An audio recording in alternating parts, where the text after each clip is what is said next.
चलती चलाइले हमारे बसासन पर शासन हमारे बसासन पर शासन करवाइले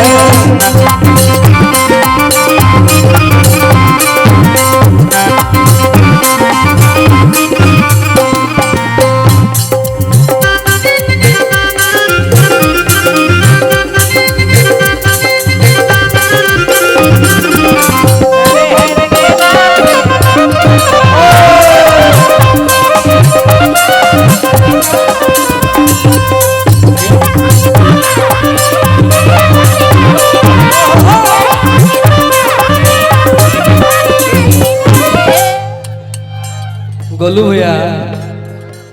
और खराकदार लड़का अपना गर्लफ्रेंड से फोन करके कहते कि देख पूरा जिला तोरे हो हर की है जा 200 नहीं खोखिया रसीला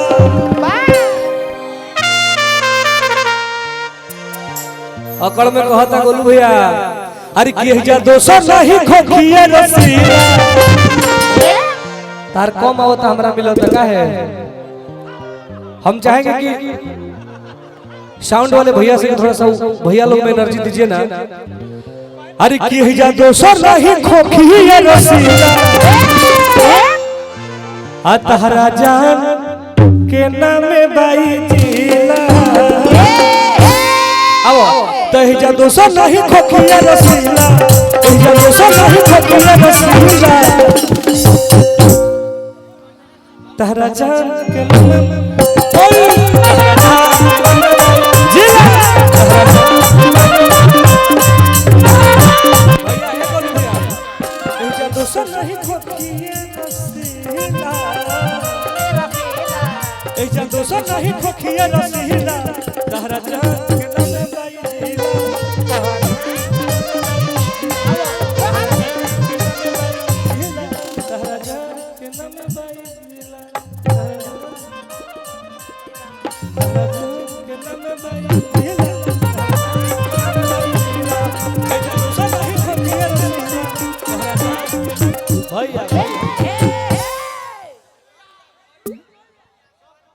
हेलो लड़किया से कहता लड़कवा हरि कीजियो शान से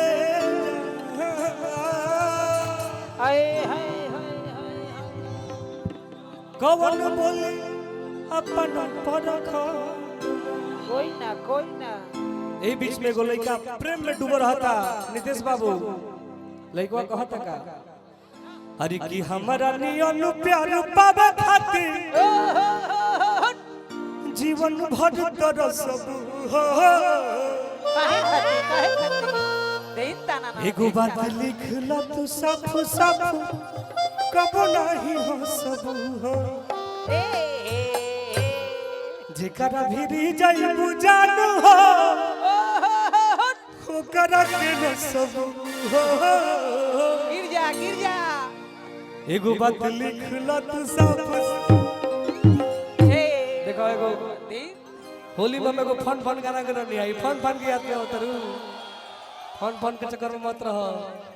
ना तो टन हो जीवू अरे की हमारा नियन प्यार पावे खातिर बोलू भैया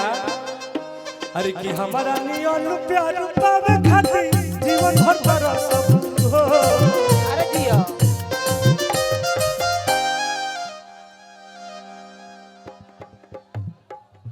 ले लो भैया ले लो अच्छा ठीक बा हम कहां से बढ़वा दी जतना बहुत न रही अरे कि हमारा नियन प्यार पावे खातिर जीवन भर तरसब हो एगो बात लिखला तू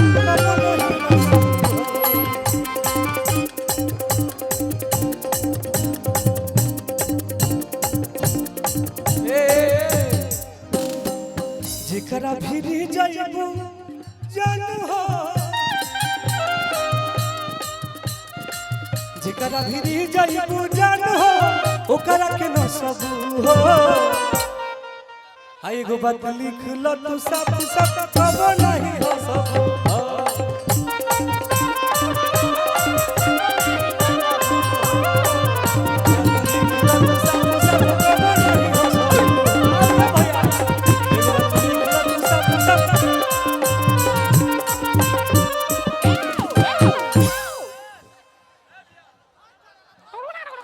नहीं फोन फोन पे रोक है भाई। हाँ देखिए भाइयों का फरमाइश है और मैं छपरा जिला के धरती पे आया हूँ तो भाई यहाँ के लोग अधिक लोग बालू से पैसा कमाते हैं। एगो बालू के ऊपर बड़ी जबरदस्त गाना के लिए। हाँ जी हाँ जी। अब देखिए जो यहाँ के व्यवस्थापक है गार्जियन, उनका रिक्वेस्ट है कि थोड़ा सा मंच खाली कर दिया जाए। आप लोगों से आग्रह है आप लोग से निवेदन है कि पीछे से कृपया करके सभी प्रोग्राम को